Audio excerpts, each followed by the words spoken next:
This episode of Derek and Matt Love Comics recorded August 21st, 2018. Yes, that's a Tuesday. If you want to listen to Derek and Matt Love Comics, you can find us on all the usual places: Podbean, iTunes, Stitcher, Google Play Music, or TuneIn, or I would imagine wherever you found this recording. You can contact us to send us comments, questions, feedback of any kind at Derek and Matt Love Comics, all one word, at gmail.com. Follow us on Facebook, facebook.com/Derek and Matt, Twitter @Derek and Matt, Instagram @Derek and Matt, and the all-new YouTube channel, Derek and Matt Love Comics. Enjoy the show.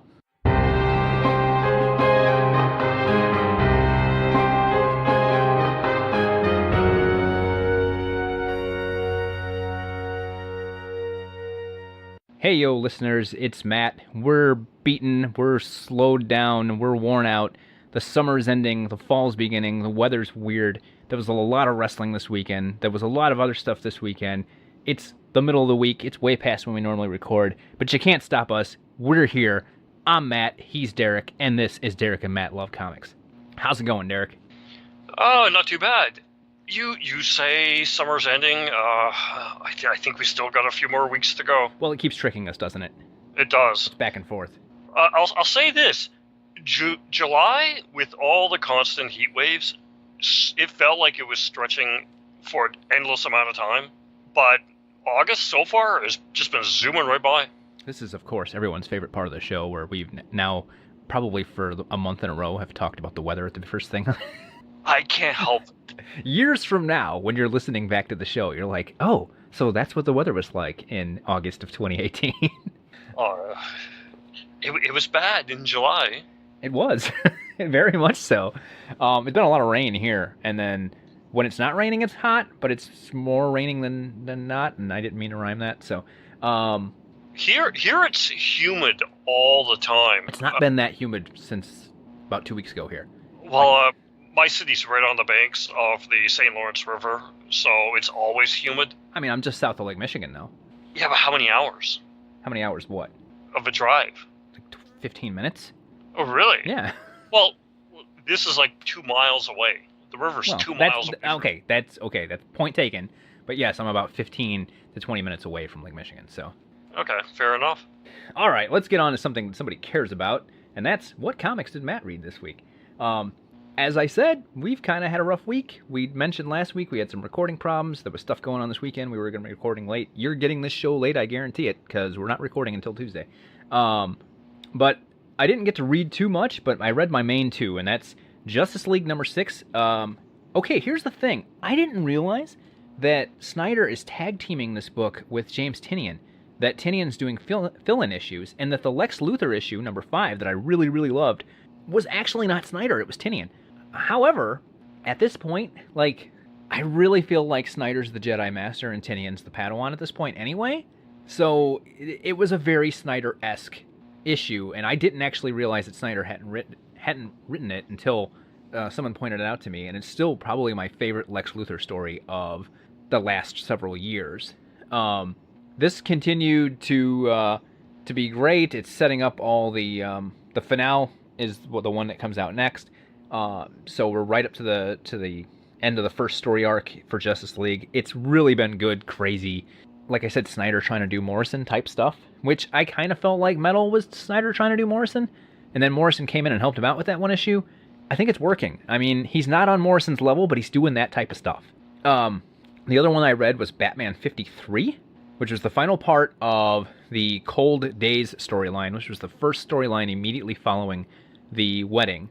And it was really interesting because the real quick synopsis of what's going on in this story is that Batman may have messed up on some evidence leading to a possible leading to crimes being pinned on Mr. Freeze, that it then turns out that Mr. Freeze probably didn't commit. So Bruce Wayne worked his way into the jury for Mr. Freeze so that he could prove to the rest of the jury that Freeze wasn't actually guilty, so that he could clear Freeze's name, which is not exactly justice because it's a guy buying his way onto a jury, but he's trying to fix his own mistake. And in this issue, basically everybody on the jury thinks Freeze did it, and everyone thinks Freeze did it because Batman said so. And like part of the case was the coroner didn't find any of this proof, but after Batman examined the bodies, he found the proof, and then the coroner found it after that. So it's kind of implied he might have faked the evidence, although I think the actual implication is supposed to be that he just messed up, and he said he found something that he didn't. But so the crux of this issue is Bruce explaining to the rest of the jury why Freeze is innocent, and it amounts to him saying Batman is not God. He is a fallible person. We all put our faith in him, and we should, but he can fail because he's a man. And it's also, in the course of that, you get an explanation as to why Bruce Wayne is probably an atheist, which was also very interesting. And I noticed a couple of sites picked up on that later in the week as a possible controversial statement from DC. But I don't think, under the circumstances, it was very controversial at all. I think there's probably a tendency for some people to say, well, of course Batman's an atheist. He's a detective and he believes in reasoning and whatnot. I'm not going to argue anyone's faith right now, and you have the right to believe what you want, but I think there's plenty of scientists and doctors that have faith. I think the situation is more that he points out that his father was very much a believer, and that his father made him a believer, and then he questioned everything when his parents were killed. And the thing that he had then basically put his faith in was Batman. So within that context of that argument, I thought it was really logical that he would be an atheist. If anything, he's not an atheist. He is worshiping Batman, which is himself, and he's realizing why he shouldn't with this issue. My thinking on the whole idea of Batman being an atheist is forget about the real world. In the context of the DC universe, I don't understand how a character like Batman can be an atheist, because he exists in a world where he knows and has personally interacted with the Spectre, which is the embodiment of the wrath of God. He's talked to he's talked to angels that have been on the Justice League. He's interacted with all these superior supernatural beings. He's been to hell, literally. You make a very good point, and it is a point that I've argued in the past, especially like I made this point right after Mr. Terrific was introduced, and they made a big deal out of him being an atheist. Well, it's the exact same argument or situation as Mr. Terrific. If anything, this seems like they are basically taking a bit from Mr. Terrific and adding it to Batman. Well, okay, so because this is a traditional Mr. Terrific, and I'm not referring to Terry Sloan, the original Golden Age Mr. Terrific. I'm referring to Michael Holt, the modern Mr. Terrific, where the idea was that his wife was killed and he lost all sense of direction and purpose in his life, and he became an atheist. Okay, so follow me for a second on this. I completely understand your argument. I agree with most of your argument. This might sound cheap, but sometimes I feel like within the context of the regular Bat books, now I'm not going to say it's a different Batman that exists in the larger DCU, but sometimes I feel like they want it to be, and this is the more grounded Batman, and you have to take that argument out that he deals with all these, but yes, he absolutely does deal with all these things. The thing is, I don't think he... I just want to say, I will buy that argument that in DC, they basically consider two different Batman. Within the context of this story. However, I don't think he argued the existence of God. I think he argued, what do you put your faith in? So in that case, I don't really think that atheist is the right word, but it's the word that all the articles I've seen online are running with. Well, that is a very distinct difference. No, I understand that. Not the same thing. No, I'm agreeing with you. I'm saying that the articles are spinning it in a misconstrued way, if that's the case. No, yeah, I completely agree with you on that. It's just interesting to me because I saw it like on the Nerdist and a few other things. Is Batman an atheist? But if you read the actual issue, yes, what he's arguing is, what do you put your faith in? Because he even says, like, he repeatedly says, like, God is infallible, and you know, Batman is a man, so he is not. My favorite line from the issue is, God blesses your soul with grace. Batman punches people in the face. That was part of his argument to the jury. So. It's a good line. It's a very good line. The thing that I made a meme with it this week. So The thing that I like about this storyline that's been going on is the meta take on it, which is that it's basically putting to rest 20 years of the fans clamoring for the Bat God, where Batman is, according to fans, infallible, doesn't make mistakes. Yeah, this is very much King doing a story about how Batman could fail. It's basically almost an anti-Grant Morrison Batman story, because Grant Morrison's Batman was almost essentially infallible. I do think there's a degree of later writers never getting it right.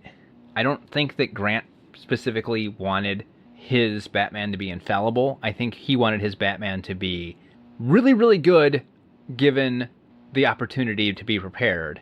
Mm-hmm. And everyone took that to the ultimate extremes at saying, oh, well, he can't be beat. And the whole prep time argument started coming up, which I understand what Grant was doing, but I don't like what many later writers did with it.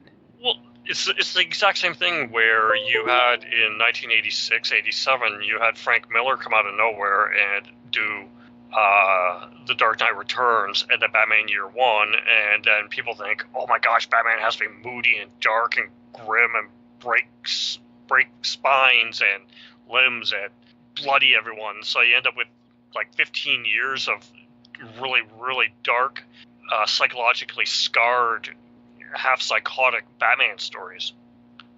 Somebody made the comment to me this week that they're using Thanos too much in Marvel Comics right now. And I said, this is the same thing that happened when Batman 99 came out, and everyone wanted to use the Joker. You know, it's something big happens with a character, and everyone loves it, and then every other writer wants a piece of it, and it's not ever going to be as good as the first thing. Well, think about it. The perfect reason for that is everyone wants the royalties. So if they write Thanos into their own comic, or back then Joker into their comic, there's a better chance that that's going to get reprints. Right. You can put in trades in that, and they want a piece of that royalty pie. Well, everything gets put in trades these days, but yes. Yeah, but Joker and Thanos today would guarantee you a lot more money than you might normally get without. Oh, understandable. But, yeah, no, I get what you're saying. So, that's what I did this week. How about you? Boy. Yeah, there hasn't really been much going on for me this week other than, as you said, a heck of a lot of wrestling. A couple of other things I'm probably going to talk about in a bit. And I have still been obsessively trying to put all my old CD collection on iTunes, which, oh my gosh, it's just incredibly draining. And I'm kind of getting to the point where I got stuff where I'm not even sure if I really want to bother putting it on. But I don't know. I might just put everything on there just to have it. Other than that, I found out that with my cable service, I get a channel called Encore, which is older movies. Oh, yeah, I have Encore. And I found out that we actually do get Encore on demand. So because I subscribe to Encore, I can get to see some of the movies that they have on there. And I think it was Friday night, I ended up finding out that they actually had Monster House. I don't know if you remember that movie. I remember, I think I've seen bits and pieces of it, watching it with my my niece and nephew way back when it came out. Shout out to Allegra from the store, because we were once talking about the hardest video games ever, and she said Monster House, the video game adaptation for Nintendo Game Boy Advance, was the hardest boss battle ever. And we were all like, that's somewhat adorable and completely wrong. For that argument, I'm just going to say Ghosts and Goblins. Oh, I can't get no, past yeah. I mean, that's there's no comparison. Well, the thing is, okay, Monster House came out about 12 years ago, I think 2006, and I was kind of interested in it, but I never got around to actually seeing it. So I saw it on the on-demand, and I figured, what the heck, I'm going to put it on. And I watched it, and I didn't like it. I don't know, I quite honestly, I found the movie unpleasant. I honestly can't remember what I thought of it. And I don't think I've seen the whole thing, but I honestly don't remember what I thought of it. The thing about it is, okay, it was basically two problems with the movie for me. One was that I didn't think any of the characters were likable, and they kind of made things a little bit too ridiculously difficult for the main character, with basically a lunatic babysitter with her psychotic boyfriend, then the lunatic the old man across the street, then the best friend who's basically an idiot. And, yeah, I don't know. It's just something about it just didn't gel for me. I couldn't really get invested in the characters. And the other problem was the animation, because this was not directed by Robert Zemeckis, but I believe it was produced by him, and I think it might have even been co-produced by Steven Spielberg, but I'm not sure about that. But this is from the cycle of films that came out whenever Zemeckis was really, really heavy in the motion capture animation. Yeah, that was a weird period for him. And the problem with that is everything in this is motion captured. So everyone moves like a human. And the animation itself, the figures and the characters that look very, very close to being human. But they skew into the uncanny valley where they, for all intents and purposes, are fully human figures. But their heads are like 3 times too large. And their skin is like plasticine looking. Right. And it just gives this really, really creep vibe while watching the movie that you don't get from, say, human characters in like Pixar movies or Disney films, or stuff like the Coraline, those type of films. I don't know. I just found this movie incredibly unsettling to watch, so I don't think I'm going to watch it again. The other thing that kind of got me was I don't understand how there was no, because this is supposed to be like a really kind of affluent early 80s suburban neighborhood, and yet there's like no one on the streets, no cars, nothing, and you have a house in the middle of the suburbs that becomes animated and attacks and eats people, and the next door neighbors never notice this. That's a little weird. And then the climax of the movie is, before I forget, this whole entire movie takes place on October 30th and 31st, ending with Halloween, and there are no decorations anywhere in the entire neighborhood. And the house rips out of its own moorings and starts charging down the streets, knocking over trees and poles, ripping up yards and the street itself, the pavement, and then chases the kids into a construction site, which is literally right next to the street. And then the climax is that they blow up the house with dynamite, because there's all kinds of explosives that have been squirreled away inside the house over years. And no one ever notices the explosion or noticed the house going down. And this was happening before dusk on Halloween Day, when there should have been like hundreds of kids out. I don't know. I'm willing to suspend disbelief, and I'll accept a haunted house that is a monster house that's actually animated and attacking and eating people. That's fine. But I'm not going to buy that the neighbors aren't noticing a house running down the street. That's a bridge too far for me. That's a little much. I grew up in a suburb. Everyone knew everyone's business. Everyone was peeking out the windows at the neighbors. Oh, the neighbors are fighting again. You're going to notice a giant house running down the street. Yeah, I mean, I live on a country road with, we're close to our neighbors, distance-wise, I mean. But, I mean, everyone has like 1.5 to 2 acres of land, so it's not like suburban where you have a little plot, everyone's right on top of each other. And even then, we always knew, oh, so-and-so's got this going on and whatever. Well, the thing is, I don't know how many times you and I have been on Skype talking where you have been complaining that someone was setting off fireworks. And how far away would that be from your house? Like a mile, 2 miles? No, within a mile, but... Fine, within a mile. This is an explosion happening in people's backyards and they don't notice. Right. And I mean an explosion that causes an entire house to disintegrate into nothing. I don't know, quite frankly, I thought the movie was kind of dumb. I think it could have worked, but I just don't think they really, I don't think they, I don't know, I don't know what it was, but they didn't get it right. Right.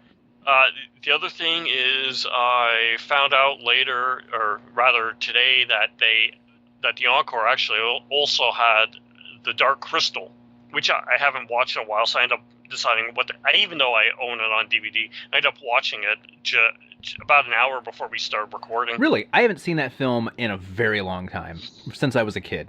Well, here's the thing. This is a movie I saw on HBO when I was a kid back in like 83, 84. I think I saw it once, and then I didn't see it again until I was like junior high or high school on late night TV. And this is the weird thing, and I'll to this day I have no idea why I thought this. The only thing I can come up with is that I read something and misunderstood about the production, or that I saw the movie but I didn't see the ending. Because when I saw it again for the second time in my early teens, I was under the impression that The Dark Crystal was an infamous movie that was released without an ending, where it was incomplete. I've never heard that.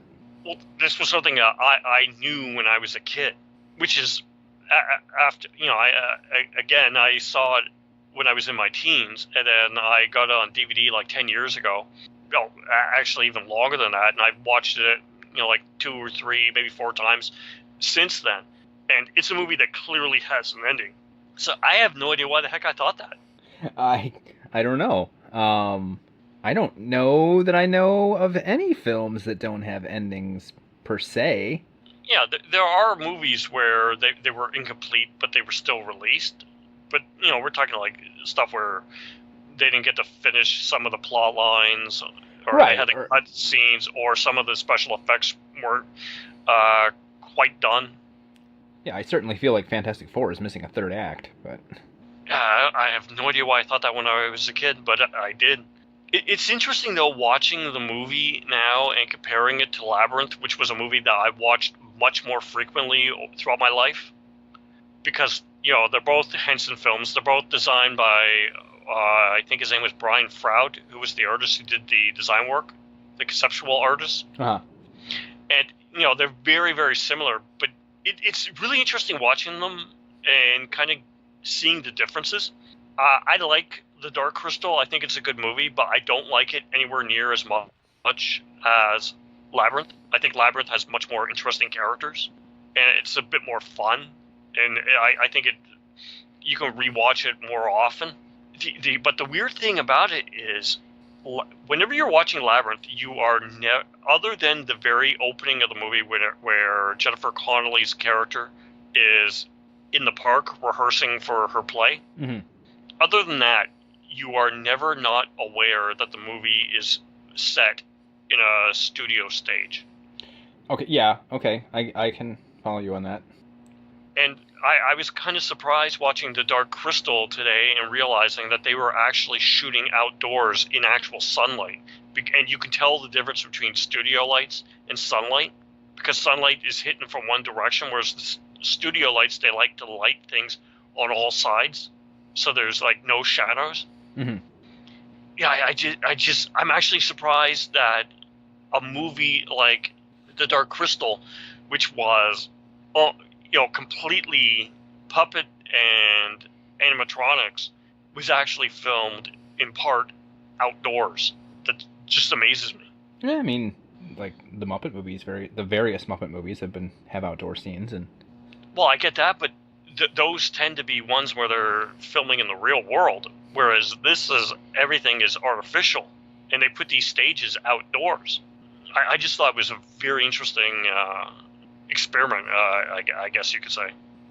Anyways, those are the 2 major things that I've watched this past week on my own. Perhaps we should get to the stuff we've done together. We can do that. Well, all right. The first thing is a little movie came out last week on Blu-ray. Yeah, what was that? I believe it was something called Avengers Infinity War. People listening to the show might not have heard about that. Yeah, it was a little indie film. At some point, we have to stop using that joke. I don't plan to. But it's good.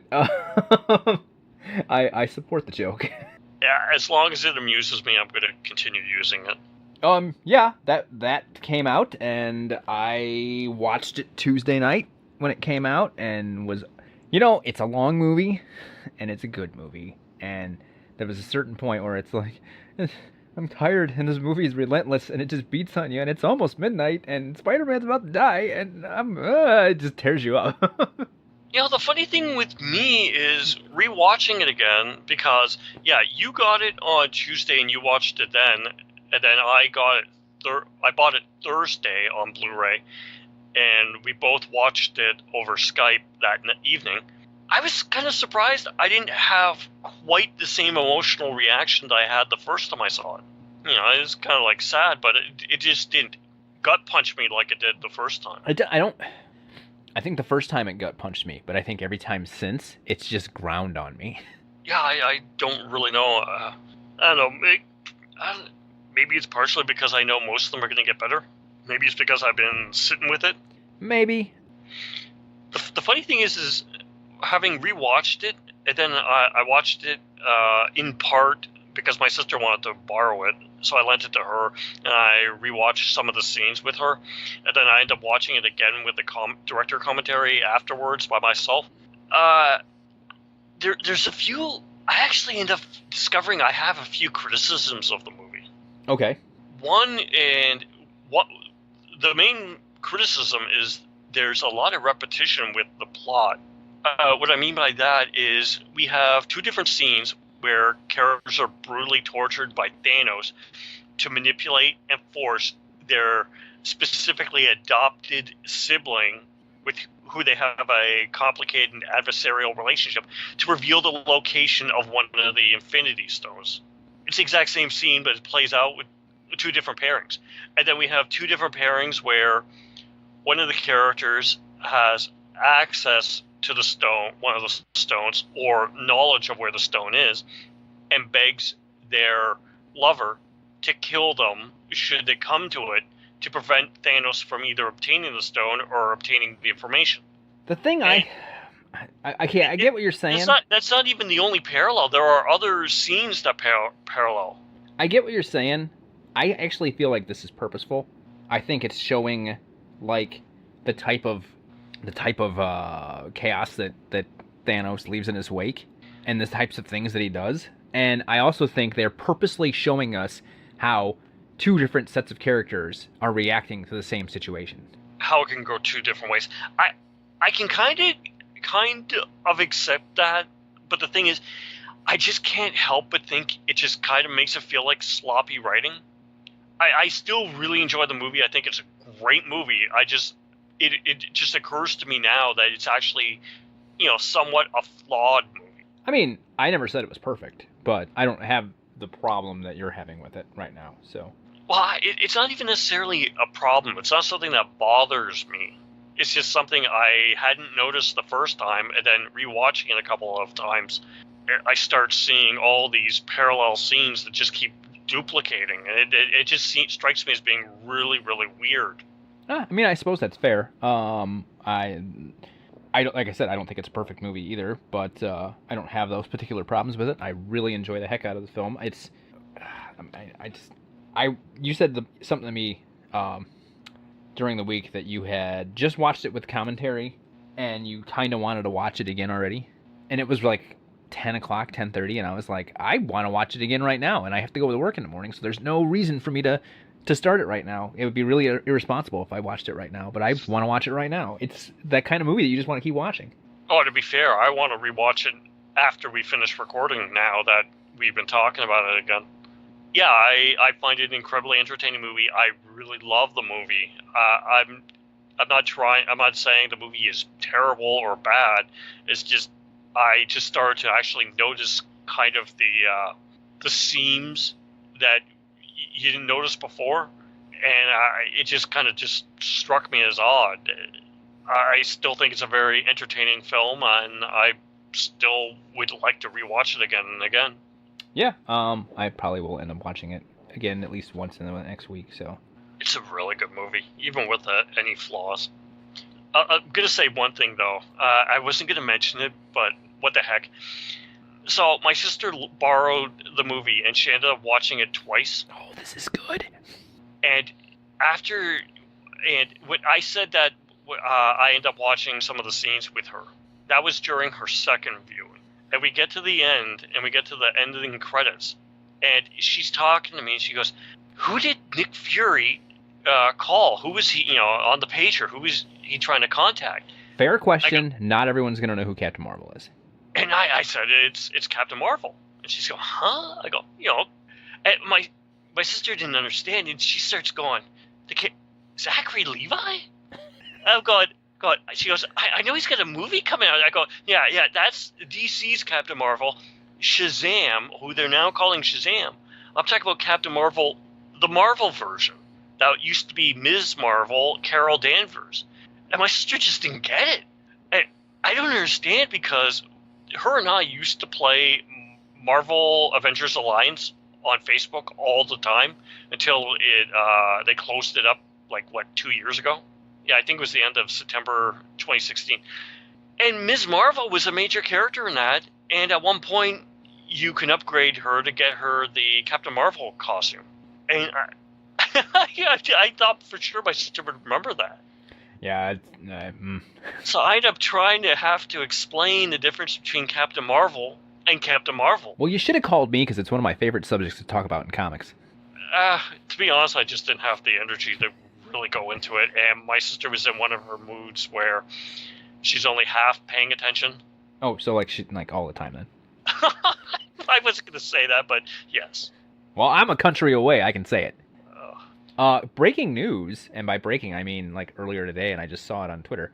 Danny Boyle pulled out of the Bond film. Could have added that to the news of the week. Yeah, I just saw it right now. I mean, I don't have anything to say on it because there's no information. It just says due to creative differences, Michael G. Wilson, Barbara Broccoli, and Daniel Craig announced that Danny Boyle will no longer direct. Oh, seriously, you should have just saved and added it to the news of the week. Well, I didn't. Because we're short one of the top 5. We only got 4. I don't know. It's a bit surprising because, I thought they were further along with the production. But on the other hand, Danny Boyle's never really been a franchise guy. Right. So I don't know. It doesn't really surprise me. The other bit of breaking news that we probably shouldn't talk about because it's not comic related or movie sci-fi related in any way, but just to date the show, what the heck? Paul Manafort convicted on 8 counts. I've been hearing about that all evening. So, continue. We watched Avengers Infinity War, and it's freaking awesome. And yeah, when you told me that this about your sister, I'm like, somebody had to have that thought at some point. It's just funny that it was your sister. Well, the thing is, I can imagine that whenever the Captain Marvel movie comes out next year, people are going to be confused, wondering why it's not a guy shouting Shazam. Now, and then whenever the Shazam movie comes out, people are going to be confused as to why it's not called Captain Marvel. Historically speaking, I have older brothers that aren't really comic fans who never understood, when he still was Captain Marvel, why I called him Captain Marvel. Because to them, he was Shazam.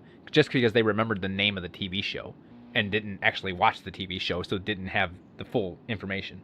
No, I get that. So they would always go, "Oh, that's Shazam," and I said, "Well, it's Captain Marvel." And they said, "No, his show was called Shazam." I'm like, "Yeah, Shazam's the wizard." And then I'd get into talking about the lawsuit and everything else because I love that subject. It's so friggin' interesting. We're gonna do a show on it one of these days because I just love talking about it. I have talked about that topic so much over the last 20, 25 years. I don't know if I can go over it again, but I guess we'll see. The only thing that I learned, it's the only takeaway I had from the history of comics class I had in college that was otherwise terrible, was and we didn't even get everything right about this topic, but it caused me to read more about it, because other wonderful things that I had heard in my history of comics class was that Superman originally debuted in regular clothing, and it wasn't until Batman started wearing a costume that Superman started wearing a costume. That was something my teacher, an actual teacher in an accredited course in a college, said to me. Which is a lie. It's not even a lie. It's just false blatantly information. wrong. I don't think he was intending to lie, but there was something about the Ninja Turtles about how like the original creators were destitute and got none of the money or something, and it was like that's not right. That's not true. And it's just like he never knew what he was talking about. The funny thing is, if we do a Captain Marvel episode, I know for sure that we're going to end up doing a sequel about Miracle Man, Marvel Man. Oh, see, I consider that part of the same subject, but if you want to stretch it to 2 episodes, let's do it. Oh, God, I just made it worse for myself. The other thing was we watched, well, you just have here SummerSlam, but it was SummerSlam weekend, so we watched NXT TakeOver Brooklyn and SummerSlam. We had a huge wrestling weekend. It's the second biggest wrestling weekend of the year after WrestleMania, probably slightly before Royal Rumble. We're not going to go match by match, but I really liked TakeOver. I think everything on TakeOver was really good. I don't understand how Gargano and Ciampa continue to have a better match every time. I won't even say a better match every time because I think the second match is the weakest of the 3. But they're killing it. They're killing it at the top level, and then everything else on the card was still good. The tag match was great. Even the Dream EC3 match, which was largely, I was going to say largely inconsequential, but it's just because it was the only one that wasn't a title match, was good. And, credit to Shayna Baszler. I don't like her, but I think she had a good match against Nikki Cross, and I think she had a good match against Kairi Sane. A lot of that goes with who the opponent is, but still. Mm-hmm. No, the thing with TakeOver, and this was NXT TakeOver Brooklyn 4, I have been watching TakeOver, and I don't think I've missed a single one since spring of 2015. Okay. And I have yet to be disappointed by a TakeOver. And this one was as solid and as good as any of them. For me at this point, the weakest one was the one in the UK. And it's not even that one was bad, it's just the weakest one. I'm trying to remember if that... I did see that one, You and I watched that one. I think, remember it was the middle of the day? Oh, okay. Because it was in the UK time.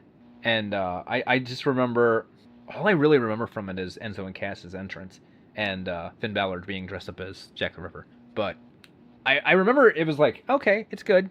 It's not great. It's easy. I want to say easily the worst one they've done. But...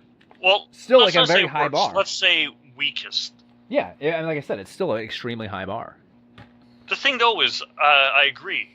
All of the matches on TakeOver this weekend were all great.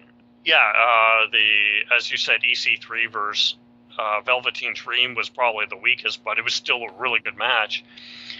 The thing, though, is we're talking about Ciampa and Gargano. They have main evented the last 4 TakeOvers? Yes. And Gargano has main evented the last 5. That is insane. It kind of is. I mean, at this point, I'm amazed they are still in NXT, that they didn't get the call up yet. And their video package for this match, like, it's so good. I loved the way the video package starts with Gargano saying, my only goal is to be NXT champion. And then it just cutting to Ciampa quietly lifting the belt up and pointing to it. It's so good. This stuff between these two guys, considering they came in as like, oh, these guys are going to be in NXT? NXT, to me, is so much better than the product in the main roster, WWE, because there's no filler, or there's very little, especially whenever we get to the pay-per-views. And it's just... the focus and the storylines are all around the wrestling matches and the goals, whereas the storylines and stuff in Raw and SmackDown tend to be much more soap opera like, and about who just happened to be annoying who. I don't mind the soap opera stuff. I tend to use the soap opera description for both wrestling and comics. But I get what you're saying. I'm not saying it's a bad thing, and in general, wrestling is athletic soap opera. It's just, in NXT, the wrestling drives the story. Or rather, the stories drive the wrestling. In WWE, it's the wrestling drives the stories. The stories are what's the important thing, which is why you can end up with Universal Champion who you barely see for almost a year and a half reign, because it doesn't really matter, because the wrestling doesn't matter. It's all about the story. Right.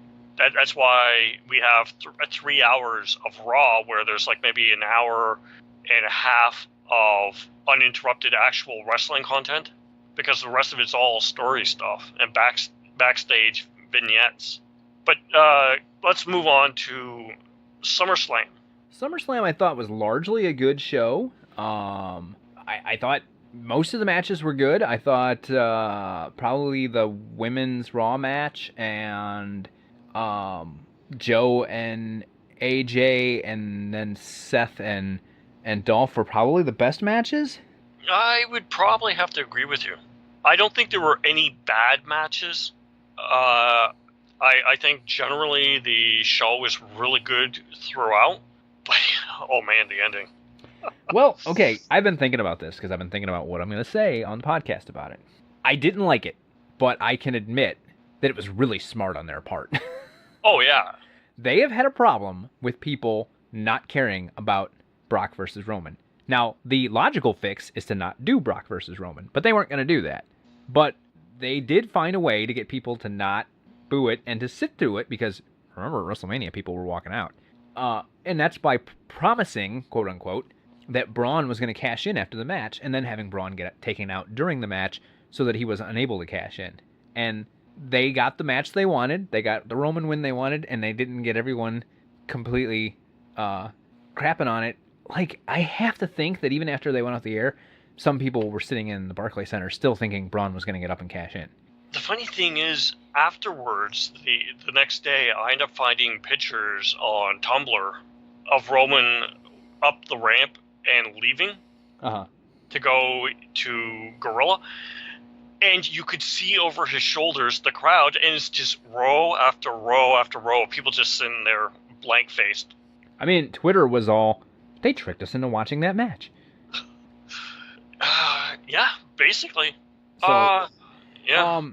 Yeah, so I mean, besides that, I would say it was a good card, you know. I mean, I kind of feel like even the Brock Roman match was a good match, but I barely paid attention to it because I didn't care, and then I was like, okay, I'm going to check out of the pay-per-view. Oh, wait, we're going to get this other match. Okay, I'll just chill here for a few minutes, and then we'll get that match. And then we never got the other match, so... Well, the thing is, it ended so abruptly. Yeah, it did. Because we see Roman spear Brock and has Brock on the mat.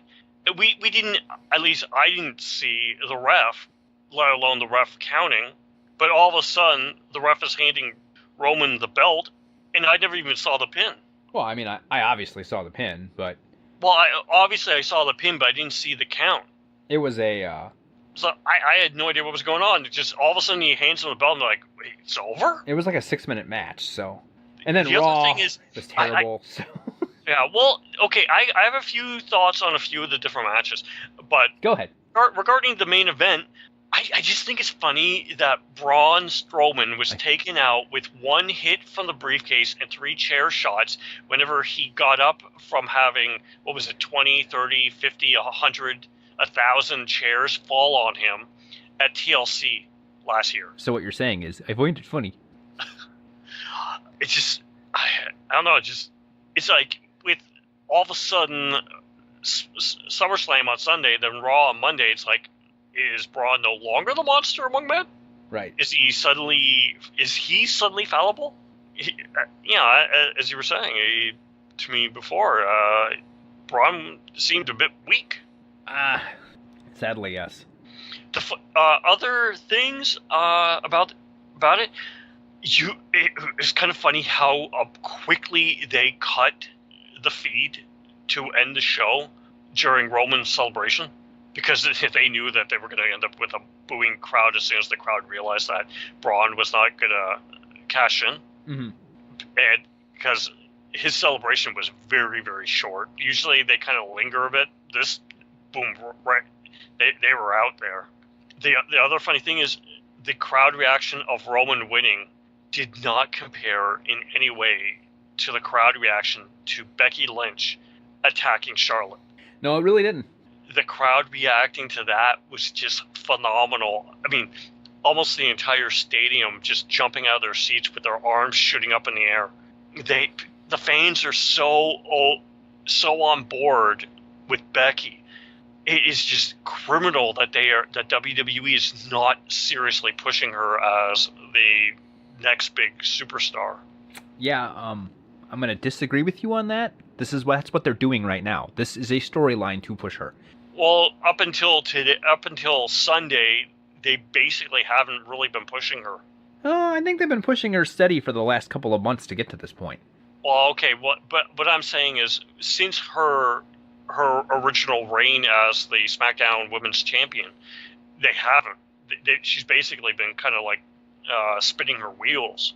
So there was a long stretch where they didn't do anything with her. I think they've been doing something with her recently, and it was all leading to this. So for this summer, yeah, I will accept that. I just hope that they are actually going to push forward with this, and that it's not just being set up so that Charlotte has another opponent to temporarily fight before she moves on to whoever's going to be next against her. No, I think this is going to be a huge deal because they have made such a huge deal out of the fact that her and Charlotte are supposed to be best friends. So I think this is going to be a big, big deal. Yeah, I'm really, really hoping so.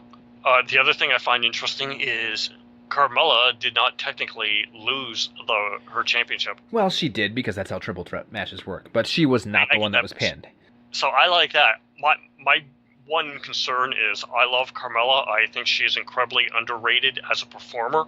And I just really do not want them to sideline her or put, kind of like knock her down to the bottom of the ladder. I'm hoping that she stays somewhere in the big picture with the women's division in SmackDown. Yeah, unfortunately we're recording, so we're not watching SmackDown. So I don't know what they did with her tonight. I did see that we're getting Bryan and Brie against Miz and Maurice at Hell in a Cell. Oh, that was one of the final thoughts. I thought it was so weird whenever Ronda won the Raw Women's Championship, and all of a sudden you had the Bellas in the ring holding up her arms. And all I could think whenever I was watching that was, does Ronda even know the Bellas? Yeah, and they were all over the celebration last night, and apparently they were at SmackDown again. So. Oh, gosh.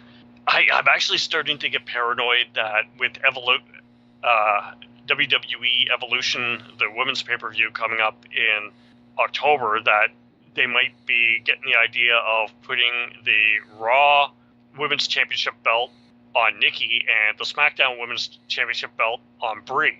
I hope to gosh that does not happen. I'm not saying that I have any reason to believe it's going to happen, but as you are fond of saying, I'm very negative, and I half expect it to happen. Yeah, we'll see. Yeah, that's pretty much it for SummerSlam for me. A few other things I could talk about, but we should probably wrap that up and move on. That's cool with me. We can do that. So on to a quick break, and then the news of the week.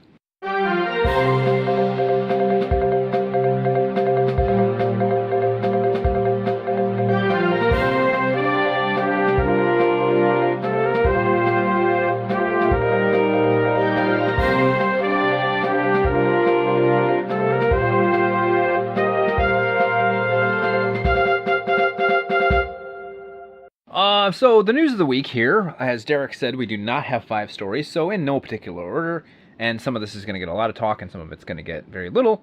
Netflix has announced that Glow has been renewed for a 3rd season. That's awesome.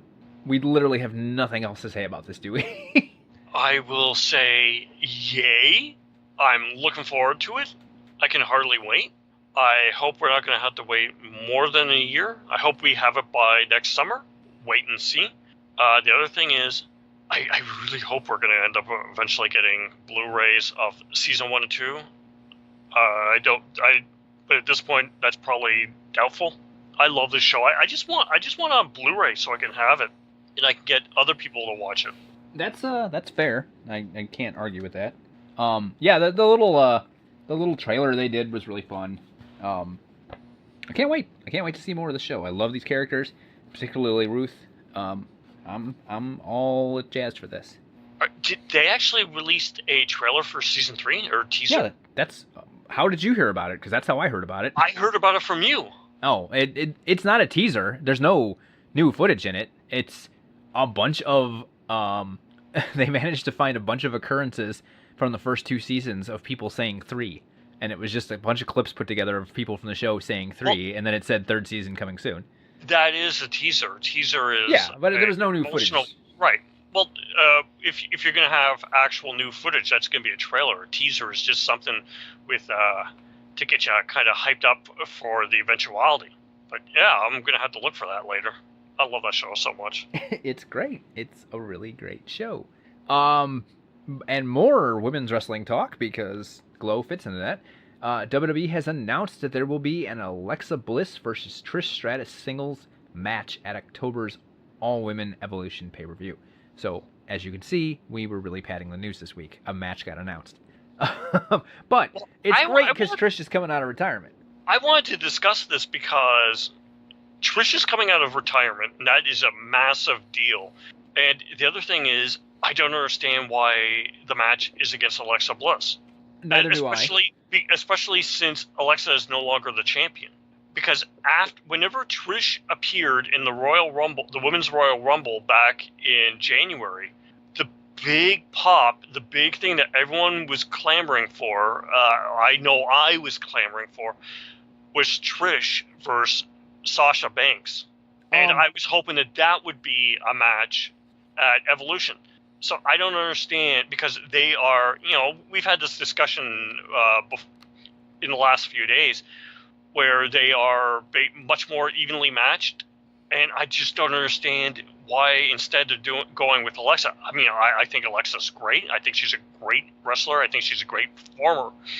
But I am not excited for that match as I would be if it was Sasha versus Trish. I just feel it's a really missed opportunity. The only thing I can tell you is that Sasha's clearly going to have some sort of tag match with Bayley, because that's the storyline they're doing right now.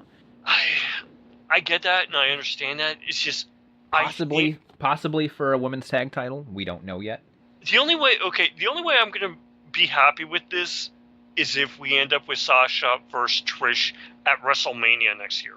I'm fairly happy about this because of the fact that I don't think you can do this pay-per-view without Trish Stratus on it. So I'm glad that they've got her blessing, so to speak. I hope. How awesome would it be if they also got Molly Holly to come back and do a match? Well, wasn't Molly at the? Well, she was in the Royal Rumble. In the Royal Rumble, so I think we have a good opportunity or a good possibility of a lot of those people coming back. I think she, as far as I know, she's still in ring shape. Right. Well, she's wrestling in Chikara's King of Trios, which is coming up. That's true. So. As Mighty Molly. Molly, yeah. She's heading an all-female superhero team in the King of Trios. Full disclosure, just for the record, Molly is my all-time favorite women's wrestler, and she is in my top 5 favorite wrestlers, period, of all time. Just saying. No, yeah, it's a great choice. I can't fault you for that choice. Moving on, the rumor is that Tom Cruise has been in talks with Warner Brothers about starring in the upcoming Green Lantern Corps film. Cruise has reportedly requested rewrites to the script before he will sign on. Derek, go ahead and make your joke. I don't remember what the joke is. Oh, when we went over this, you said, is he having rewrites put in so he has more running scenes? Running in space. Running in space. My assumption here is Hal Jordan, but they didn't actually say Hal Jordan. They said Green Lantern. As far as I know, it's assumed he would be Hal Jordan. It's interesting if he's an older Hal Jordan, because they could do him as an older Hal Jordan mentoring a younger Jon Stewart if they wanted to, I suppose. Or Jon Stewart or Kyle Rayner. Right. I think Jon Stewart's the guy to go with, though. Well, okay. I think okay, fine. But the thing, I'm just used to the idea of Jon being a contemporary of Hal. Oh, yeah, so am I. With Kyle being the younger guy. But I do remember that whenever this Green Lantern Corps movie was first being mentioned a few years ago, Jeff Johns was stressing that it would be basically buddy cop in space with Hal and Jon. Right. I have no idea if that's still the intention. The thing is, about this specifically, I think Tom Cruise would be a fantastic choice for Hal Jordan, because let's face it, Hal Jordan is basically Maverick from Top Gun. Yeah. So I think he's a great choice. And plus the whole idea of the aging, cocky guy who's also starting to get world weary, and it always takes the weight of everything on his shoulders and never gives up. That's what Tom Cruise plays in so much of his movies. My only issue with this is I want this to be a Green Lantern movie, and I'm worried that...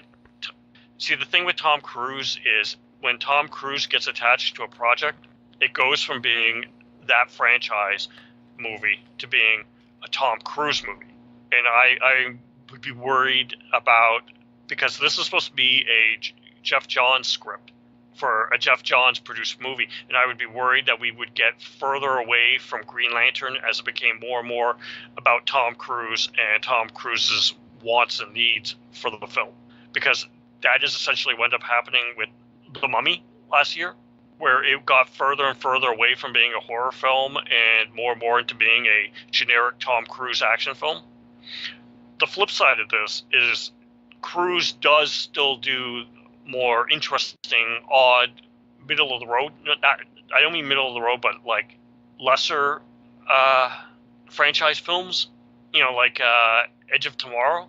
Yeah.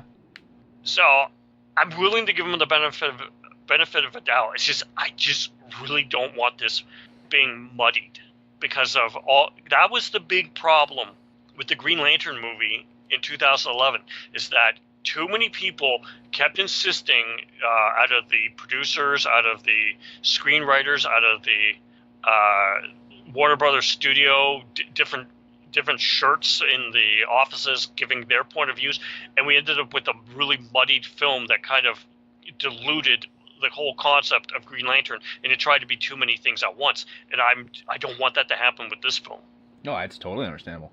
Cruise as Jordan, great choice. I just don't want this being turned into a Tom Cruise film. I want it to be a Green Lantern film first. Yeah, I mean, that's all fair, but we'll see what happens here. I think it's interesting that they must be really seriously considering him if they're allowing him to ask for rewrites. So, well, the thing is, here's one of the main differences between how Warner Brothers runs DC films and how Marvel Studio works. With Marvel Studios, they will get names, but they're not huge names where the names are going to like overwhelm the film or try to take control over the production. The only time that's happened is with Ed Norton and The Incredible Hulk. And that's why they don't do it anymore. The issue with Warner Brothers is so desperate to make the DC films work that they're basically throwing the biggest stars they can get at these movies. Yeah, like I said, it's a wait and see situation. I guess we can't really believe he's going to do it until we see him doing it. So. Right. For all we know, they could finish the rewriting the script, and he could still turn it down, and then they end up going with a second choice, like Matt Damon. I don't know. I almost feel like they should just try Nathan Fillion, since he's voiced him in so many of the animated movies. Yeah, and the thing is, he's in his 40s, but he's like, 10 years younger than Cruise? Right. And he's still in good shape. In fact, he's got a new TV show coming up, debuting this fall, where he's going to play a rookie police officer in L.A., a guy who decides his boyhood dream of being a cop, so by moving to Los Angeles to become a cop in his 40s. And it's supposed to be kind of action, comedy, drama. So, I mean, I don't know. The only issue with Fillion is that with a television show, if it gets picked up, for a full season and gets a second season, it'd be difficult to make time for him to film a big budget movie, but who knows? I don't know. We still missed out on him playing Simon Williams in MCU, because he filmed, quote unquote, scenes for Guardians 2 that didn't get used, where he was not Wonder Man, but Simon Williams. And by filmed, I mean they faked a bunch of movie posters that he would have starred in. Mm-hmm. The best one being him playing Tony Stark in a parody of the Steve Jobs movie. Oh, God. Yeah, I saw some of those posters. One of them was a parody poster for, like, a Conan the Barbarian film. Only, I can't remember which character it was, but it was one of Marvel's barbarian characters. Oh, was it, shoot. Everyone I'm thinking of is DC. I was going to say Warlord, but that's DC.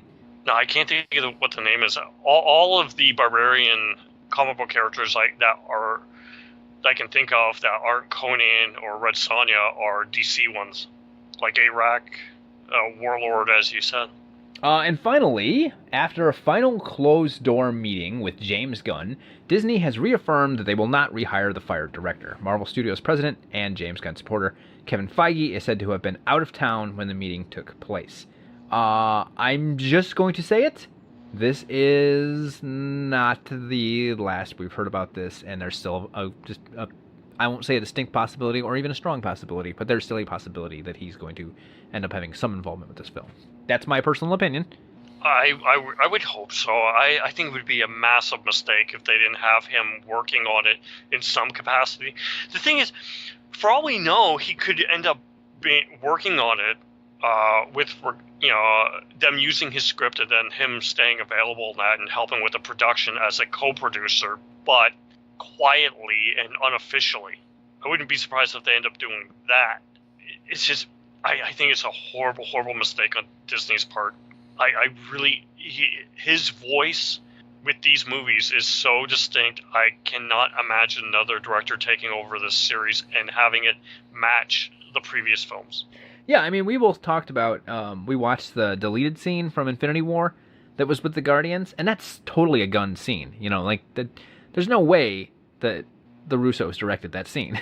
I don't know if he did any directing for Infinity War, but it's well known that they brought him in to write all the scenes that involved the Guardians. Thing, though, is my understanding of the way he works and how he worked on the script for Guardians 1 and 2 is that he actually writes the songs and what specific song it is into the scenes in the script. Right. So if they're using the script, they would already have the songs that he chose in there, so that wouldn't be a concern. If they are going to go with a hired director to take over, I just hope they follow the script and that it is Gunn's script that they use. Right. We shall see. Yeah. I feel like I'm saying a lot tonight. We shall see. So, well, that's kind of the problem. We're going to have to wait and see for a lot of the stuff. A lot of the stuff is just seedlings. I will say, if he does not go back to Disney, I hope he does go and do something for Warner Brothers for the DC stuff. Right. Did I say if he doesn't do DC? I'm about to say if he doesn't end up going back and doing the Marvel stuff. That's what I meant to say. I think we understood what you meant. So. But man, I mean, just out of the blue, just off the top of my head, can you imagine James Gunn and Plastic Man? Oh yeah, something like that would be great. I'm trying to think of other stuff. Him doing Booster Gold. Him doing Booster Gold would be fantastic. That would be perfect. Booster Gold is, God, Booster Gold would be so interesting as like a reverse Captain America movie because he's the man out of time, but from the other direction. Another possibility is Blue and Gold. Oh, okay. Now we got to stop because it's gonna make me mad when this stuff doesn't come true. All right, we will be well. Normally, we've been putting the Greg's ad here. As I said, I've been wanting to redo it. I also said that we've been super busy this week, so it's not done yet. Thanks for everyone that came out to the drink and draw. Thanks for everyone who is a Greg's customer who listens to the show, because I'm finding more and more of you. The only thing I'll do is put a cheap plug in for myself and say, if you're listening, why aren't you giving us a review on iTunes? It's super easy, it's super quick, and it really, really helps us. But I'm finding more and more people coming in and talking to me about what stuff they heard on the show. So I always appreciate that. We're still taking orders on shirts, but we're going to be sending that order off soon. We'd like to get a few more orders first.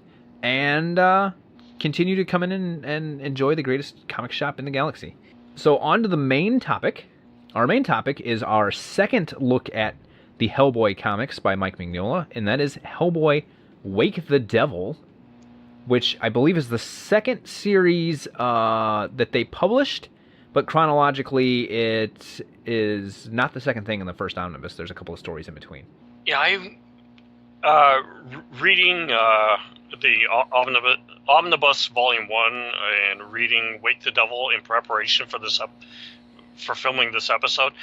I couldn't help but think that it would have been cool if we had based our conversations about Hellboy on the chronological stories. Yeah, well, originally we were going to go with... I didn't know the omnibuses were coming out, so we were going to go with the trades. And the trade, too, was Wake the Devil. So... yeah. When I planned this, that's what happened. So this was published from June to October of 96. So that's right before I'm in art school with my one illustration teacher being somehow related to Mike Mignola and not liking anybody who does anything with comic books. So thanks for that, Mike. Bitter much? Yeah, he was. He hated any of us having any aspirations for comic book and working on anything comic book styled in his classroom. And the story was always because he was somehow related to Mignola and Hellboy had just hit and he was, like, I don't know, looked down upon in his family reunions or something. I never got the full story or understood any of it, but it was something we heard all the time. It just sounds like a lot of jealousy. Yes. So I'm gonna quickly hit the plot, but there's a lot of plot here, so bear with me. Part 1. We open in the northern coast of Norway, inside the Arctic Circle, where a Zinco helicopter is landing in front of a castle that was seen at the end of Seed of Destruction. The head of the company, Roderick Zinco, breaks into the castle and is confronted by Karl Cronin, Ilsa Hapstein, and Leopold Kurtz.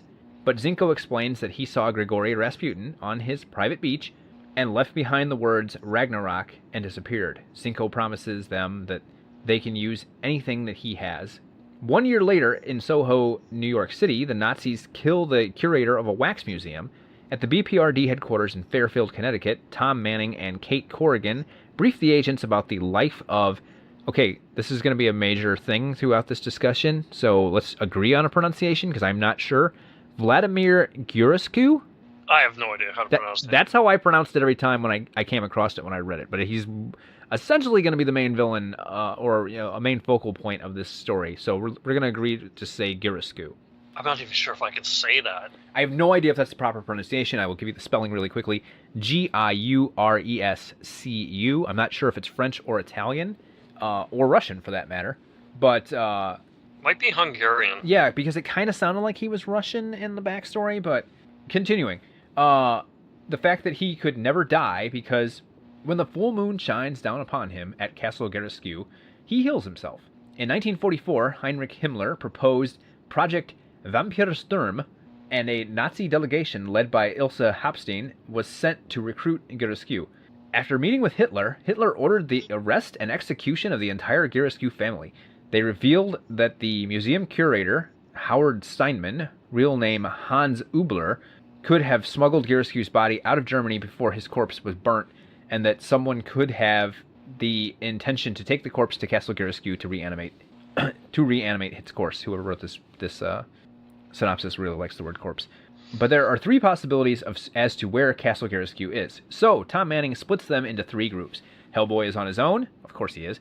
Clark with Abe Sapien, and Bud Waller with Liz Sherman and new agent Leach.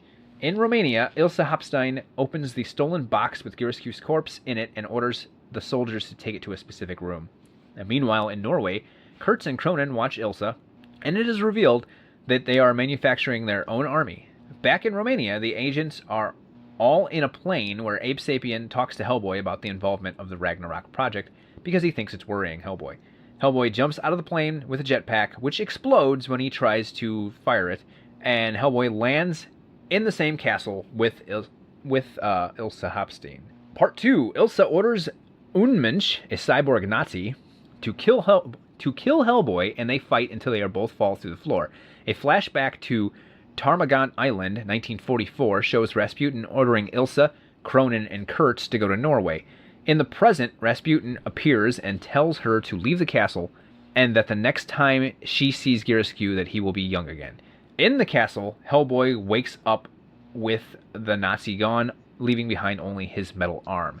In a nearby village, an old man tells his daughter to leave with her children and to never come back, and that it is too late for him to leave.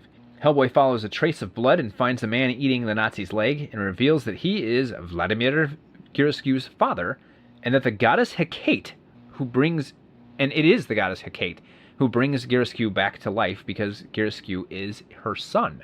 When Hellboy asks where Girescu is, the man refuses to tell him, and Hellboy burns him to death, because that's what you do.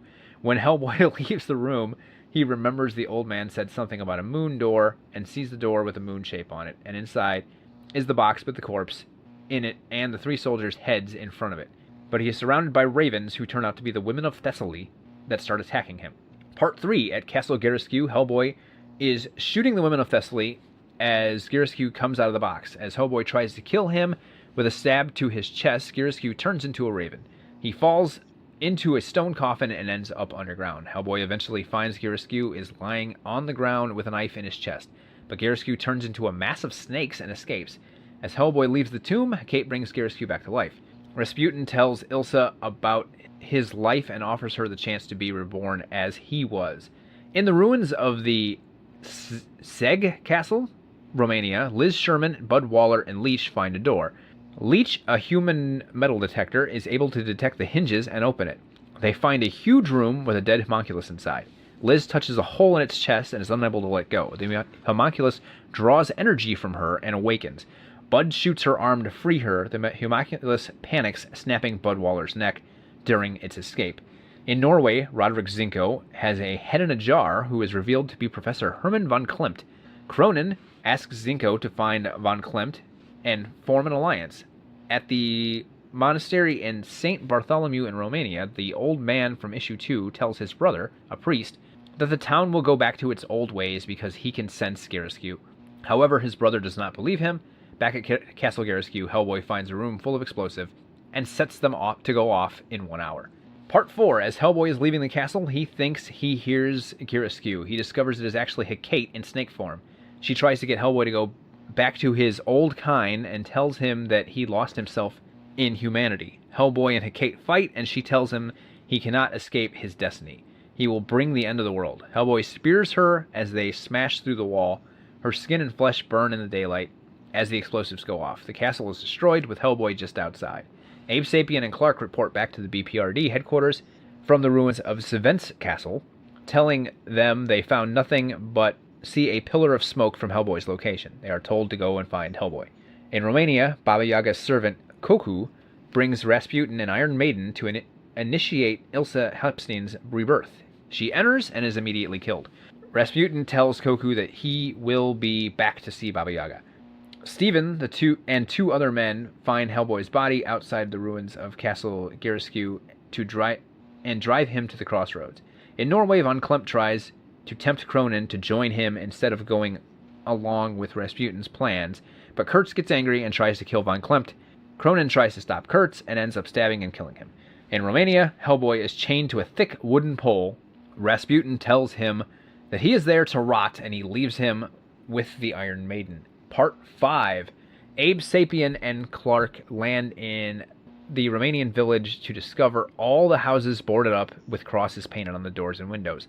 They enter a church where Stephen's brother stands at the end of the church with Hellboy's signal belt in his hand.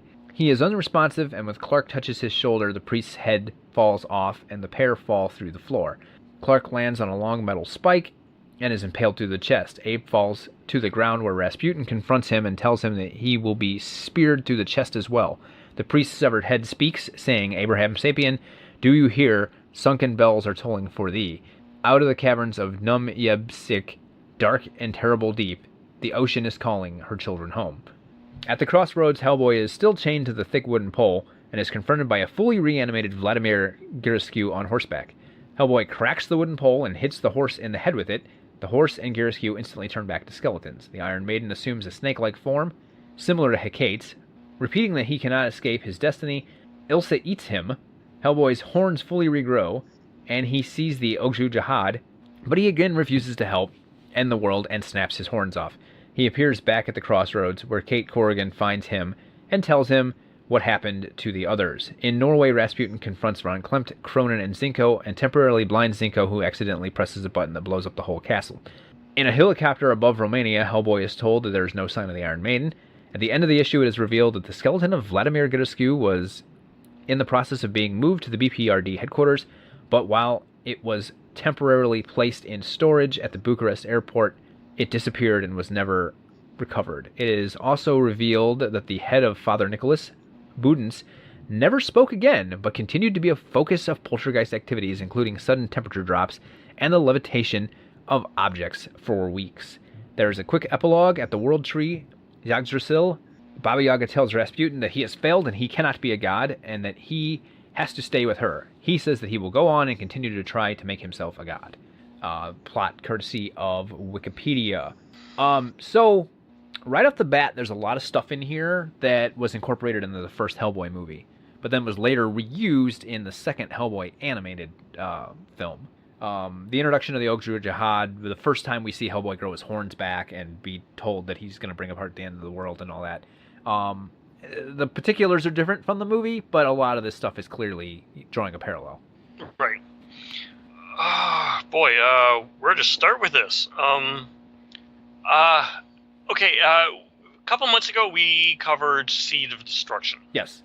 And I had read Seed of Destruction whenever I bought the trade paperback 15, 16 years ago. Okay. And I got Wake the Devil at the exact same time. I ordered them together. Okay. And I read that back then. Whenever I reread Seed of Destruction for the episode that we did about it, I remembered most of what happened in the book. I turned pages, I would clearly recognize things. The funny thing is, I have read Wake the Devil, and whenever I was reading this, I didn't remember anything in it. None of it seemed remotely familiar to me. I was actually surprised by that. I mean, the parts that were familiar to me were the parts that were clearly drawing on the movie. So, I kind of agree with you, or I kind of had the similar experience, I guess, is the way to put it. Yeah, I definitely recognized the stuff that was adapted to the first Hellboy movie, and then the Blood and Iron animated film. Such as growing the horns back and that. I recognized all that, but yeah, in the context of this story, I just didn't remember any of it, which is, I think, bizarre. Well, I just wanted to make that note. I don't even know why. It was just weird. We'll clearly get into our ratings later, as we always do, but going along with what you just said, I'm going to point out that the only two Hellboy stories I've read were Seed of Destruction and Wake the Devil. So anything we do further to this is new material for me. Exact same thing for me. Which I think is part of the reason why we agreed to do it, because we both really, really like Hellboy, even though we had read very little of it. What I clearly remember from having read them, and I probably read them around the time of the first movie, what I clearly remember from having read them is that I liked Wake the Devil more than Seed of Destruction. Having read them now, I liked Seed of Destruction way more than Wake the Devil. So we'll get into my rating and everything later, but it just surprised me because I remember liking this one so much more, and I ended up not liking it nearly as much as the other one. I have some thoughts on that, but I think I'm going to wait and save those for the end. Okay. There's some great stuff in here. There is... This might be the first... Is this the first introduction we get to the fact that Hellboy is not very technologically compatible? He has some gadget issues where the gadgets won't work for him. I don't really remember that being a thing in Seed of Destruction, but I do remember that it's a thing as part of his character. I'm not 100% sure if that's supposed to be a Hellboy thing or if that's actually part of the kind of like a bit of the story in this, because most of the gadgets and stuff that we end up finding in the course of this, as they fail, we get these shots showing the logo on the gadgets, and it's Zinco. And I actually had a question about that. Okay, go ahead. Because in Chapter 3 of this story, Hellboy pulls out his brand new gun, which is fully loaded and ready in that, and it explodes in his hand. And before that happens, we actually get the shot, and the logo shows that it's Zinco. And then we find out that whenever the walkie-talkies fail, Hellboy's I don't think walkie-talkie is the right word, but Yeah, they're communicators that they're using. Let's say satellite phone, whatever the heck they are. Hellboy's using one, tries to contact, and he can't make any contact with the BPRD base. They can hear that he's calling. We find out later that they heard that he was calling them, but they couldn't really piece together what he was saying. And then whenever the group with Abe and Clark call the BPRD, they have trouble establishing a connection and being understood and understanding the base.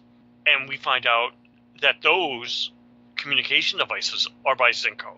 So this left me with the question: did all the Zinco products that were made and bought by the BPRD sabotage by Zinco because he's a minion of Rasputin purposely fail because to slow them down?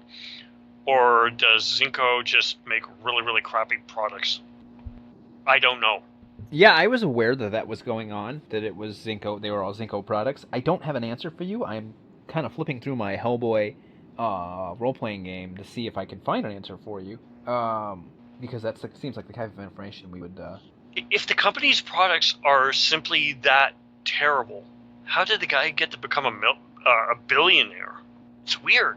Yeah, a little bit. I will tell you that Hellboy has a quirk on his character sheet that he distrusts gadgets, but it doesn't specifically have anything saying that like they don't work for him or whatever. Let's see. Well, after what happens with the jetpack in part 1, I can understand that. Okay, so this is according to the Hellboy sourcebook and role-playing game published by Steve Jackson Games, and I want to say this is late 90s? No, it looks like 2003 maybe? Unfortunately, in 1995, Roderick Zinco fell under the influence of the ghost of Rasputin and offered his allegiance to the newly reawakened members of the Project Ragnarok.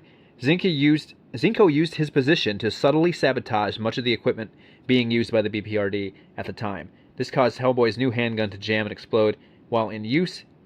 The spectacular failure of the rocket pack issued to Hellboy, poor performance by BPRD communications equipment, and the explosive destruction of the BPRD aircraft on the ground, killing its crew. Which, yeah, I forgot to mention that. So that's what the sourcebook to the role-playing game says. All right. So written by Phil Masters and Jonathan Woodward, who are both Steve Jackson game writers, but based on material, by Mike Mignola. So I'm going to assume Mignola had some input on this. It was originally published in 2002. So okay, I am going to say that aspect was a little unclear to me. And you know what? I'm going to say, okay, I'm not going to hold it till the end. I'm going to say it now since we're discussing this as germane. One of my issues my main issue with Wake the Devil is that a large part of the narrative and plot and storyline and things that happen is very confusing to me and not clear. Yeah. So Okay. At times I had trouble following what was actually supposed to be happening. So I was gonna say that I found the story a little tedious, but no, you're correct. It's not that I found it uninteresting, and it's that I found it hard to follow.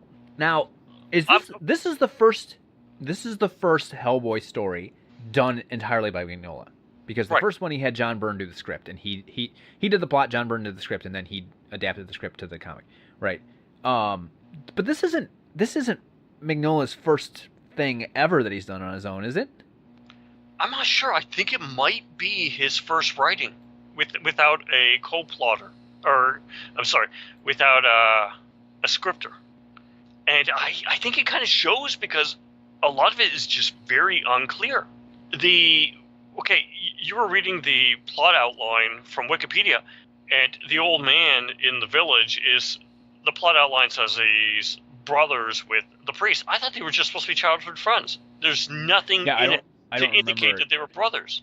So I had trouble following the story, as you said, and and it took me a couple of nights to read this, which is a little unusual for being 5 issues. And when I finished, I immediately read the plot on Wikipedia that I just read to you, because I wanted to make sure I had a clear idea of what the heck just went on. So because we were going to discuss it today. And yes, I hit things like that, like the man and the priest being brothers, and I'm like, I don't remember that ever being mentioned.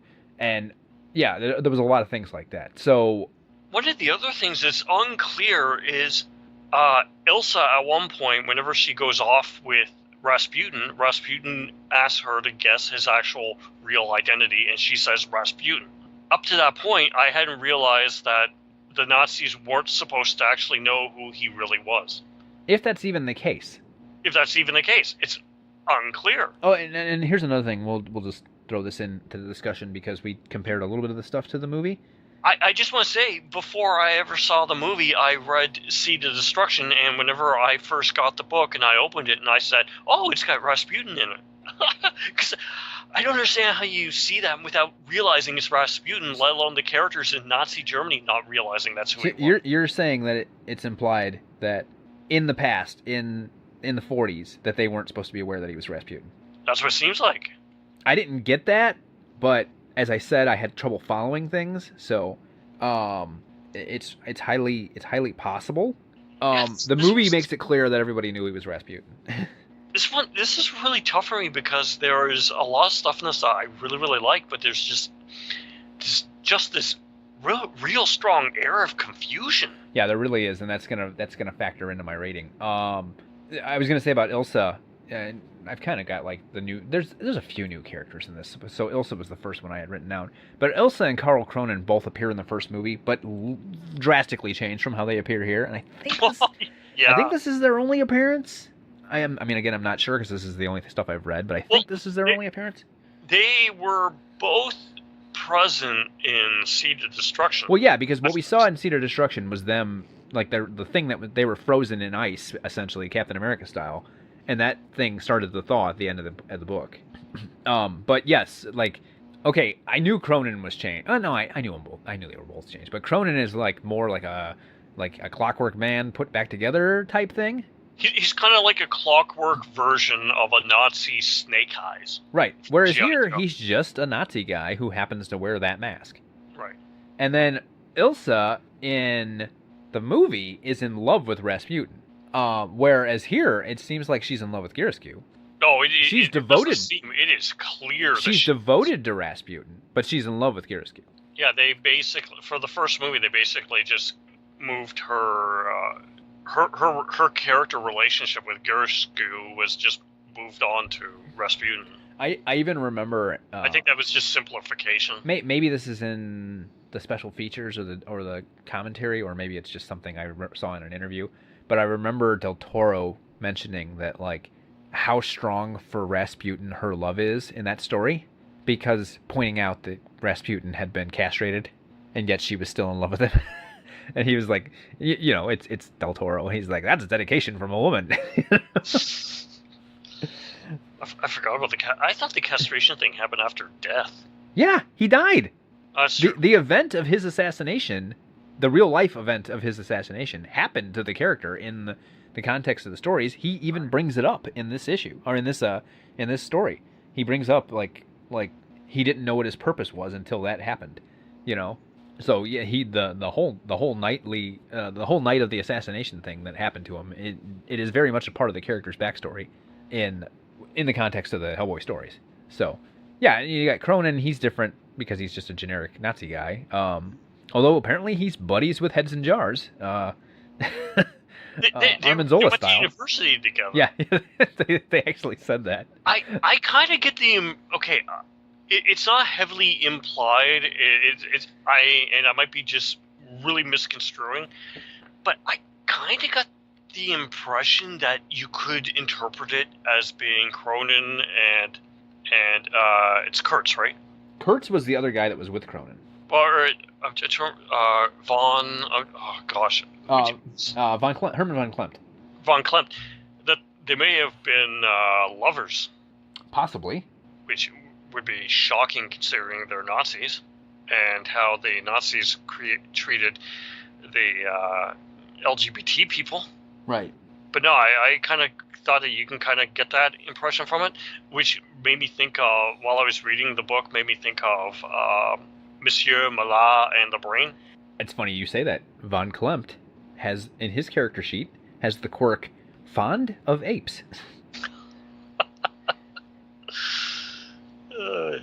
Yeah, because he creates the war apes in another Hellboy short story where he pops up in the 50s. So I do remember. I haven't read the story, but I'm aware of the story, so I do remember that. But yeah, I mean, Cronin is just a dude here. I mean, he's kind of a Dr. Mengele type, because you get the, even his character sheet mentions that he did experiments on people and stuff. That might be stuff we get filled in later because it really wasn't clear here. But yeah, that's the general overall feel of this story, is that stuff wasn't clear. You still, like, we get lots of great one-liners from Hellboy. Oh, we get plenty of that. We also get a lot of great action. We get a lot of great gothic horror. We get a lot of incredible atmosphere. Yeah. I mean, I love when he was like, normally a horse doesn't explode like that, no matter how hard you hit him. when he hit the spectral horse with the pillar. I actually made a note of that because I thought it was anticlimactic, because you have the vampire and his horse charging him, and he just hits the horse in the forehead with the pillar, and inexplicably the horse and the vampire explode, and all that's left is bones. Right. It's a little anticlimactic. And I'm reading it going, how the heck did that happen? I liked the line from Abe where he says, "A fanatical body collector with Nazi delusions? We've seen that before." Oh, there's so many great lines of this. Oh my gosh. Yeah, this is I'm just going to bring it up now because I like the Hellboy movies. I love how Ron Perlman played the character, and I'm looking forward to the new one. But there is a tendency, I find, in the media adaptations to reimagine Hellboy as being something of a misanthrope, where he doesn't like people. Yeah. And that he's surly and hard to get along with and kind of mean. That's just not the case in these stories. In the actual comics, he's a nice guy, gets along with people. He's talking about how he likes going to restaurants and that, because, he's a public figure. People know who he is. Right. And walking down the street isn't weird. Whereas he's basically like a hidden monster that people are terrified of in the movies. Which is definitely the I think it's Del Toro influence. Oh, without a doubt. But the thing is, he's a pleasant, nice guy. In Hellboy, the 2004 film, whenever we get introduced to the I'm trying to remember his name, the FBI agent who is the new member. Oh, I can't think of his name. The guy they made up for the movie to be the audience surrogate because they didn't think people were going to understand the movie. I know exactly who you're talking about. I can't think of his name. Yeah, I can't think of it. But whenever he's introduced to Hellboy, the whole thing is, warning him that Hellboy is, mean and whatnot. And Hellboy is kind of like sarcastic and insulting and that. Whereas Agent Myers, whenever we get the briefing and the introduction to the BPRD team in this story, and the teams are being made up for who's going to which castle, and the new recruit Leech is going off with Liz and Bud, Hellboy says, "You're in good hands, kid." Yeah. I mean, he's a nice, jovial, gregarious guy. And he's also kind of a dork. I have always been adamant that Hellboy is a dork. He is not cool. And the movies and animated stuff that try to make Hellboy cool, he's not. He's a dork. He's a guy who loves Barry Manilow and, whatever. He's not supposed to be cool. He's not supposed to be this mean, surly guy. He's supposed to be a nice, pleasant guy who gets along with people. The whole idea is that he's the ultimate blue-collar guy. Right. And that's the thing I love about the character. I've always found that kind of never really translated in the movies, and rereading these 2 volumes just reinforces that idea to me. So yeah, going back to the stuff being not clear, I want to mention something we kind of glossed over, and that's that I didn't realize that Zinko had anything to do with the plane that exploded. And I always thought, reading it, that like, what did the plane exploding on the runway have to do with anything? Like, I got that it was probably some sort of an attack or sabotage there, but like, I never understood how it was tied in. You know? Yeah, there are so many things that just are really kind of confusing in this. Like, I don't know what the end game is for the Nazis and Rasputin. Is it just seeing the entire world burn and everything dead? Well, for Rasputin, I think it's summoning the Otra Jihad, which is sort of a Cthulhu-type monstrosity, and I think he was basically trying to do that in the first book, wasn't he? So I think it's to see the world burn. It's just that, okay, so he's charismatic, so he can get people to help him do this, even though it's not to anyone's benefit. Is that what's going on? In this, Cronin and Von Klimt were ready to betray him, which they seem much more interested in trying to rule the world, right? But Kurtz and Elsa seem like they are definitely nihilists, right? Looking at my notes, oh yeah, for chapter 1, my final note for chapter 1 is the Rocketeer, Hellboy ain't. No, he's not. that whole sequence of and you know what? There's a large amount of coincidence in this because he jumps out of the plane, fires the rocket, it explodes on his back. He falls, should be to his death, but he's Hellboy and he's got a level of invulnerability, and just basically lands in front of the bad guys. And like the whole thing was, we're gonna send 3 scouting teams and try to figure out where the bad guys are. He just crashes onto their lap. Oh gosh. Yeah, it just so happens to be the only rocket pack that was rigged to explode is the one that Hellboy gets. Right. Yeah, because Abe and the other guy fly around on him pretty easily later. So. And presumably the other team does too, even though we see them with them. Right, but we see Clark and Abe doing it. So and Hellboy has one of my favorite lines that he's done is when he's fighting Hecate. And he said, I was going to give you a break because you're a major mythological figure and all, but you've really pissed me off. Oh, he has so many lines that I just love in this. Chapter 2, I wrote down where he's fighting the Unmensch. Yeah, the cyborg guy. And, the guy is punching him with his fist, like iron fist that's on a chain. And then Hellboy snaps the chain off and just starts beating the guy over the head with the fist. He says, see? Hurts, doesn't it? And then I also wrote where in chapter 4, where he says to Hecate, lady, I was going to cut you some slack because you're a major mythological figure, but now you're just gone nuts. Oh, yeah, it was the one I was trying to quote just now, but I didn't quite get that right. I actually wrote it out. Well, I appreciate that. I love Hellboy. He's such fun. Hellboy is great in the entirety of this. So yeah, I am adamant that Hellboy is one of the greatest comic book creations of the last 30 years. I can't think of any character that's come up since in that time that rivals Hellboy. Agent Leech is also a new character here. We really don't get a lot of him. He does have the whole line about human metal detector detects metal, which I always thought was funny. But the thing is, I didn't think that was actually a gimmick. I thought it was just something he said as he was looking for locks or little, something to trigger opening the door. I didn't think he was literally a human metal detector. Yeah, the character sheet for him in the role-playing game, he has psychic skills, metal sense. So surprised the heck out of me. Yeah, I think he literally was supposed to have a psychic ability that he could detect metal. So, I thought it was a kind of thing like whenever I was a kid and we used to go to McDonald's and my younger siblings, whenever they couldn't finish their hamburgers, they would give them to me, and my parents would call me the human garbage disposal. I wasn't literally a human garbage disposal. Well, you can never discount things here in Hellboy's universe. I guess not. Looking at my notes.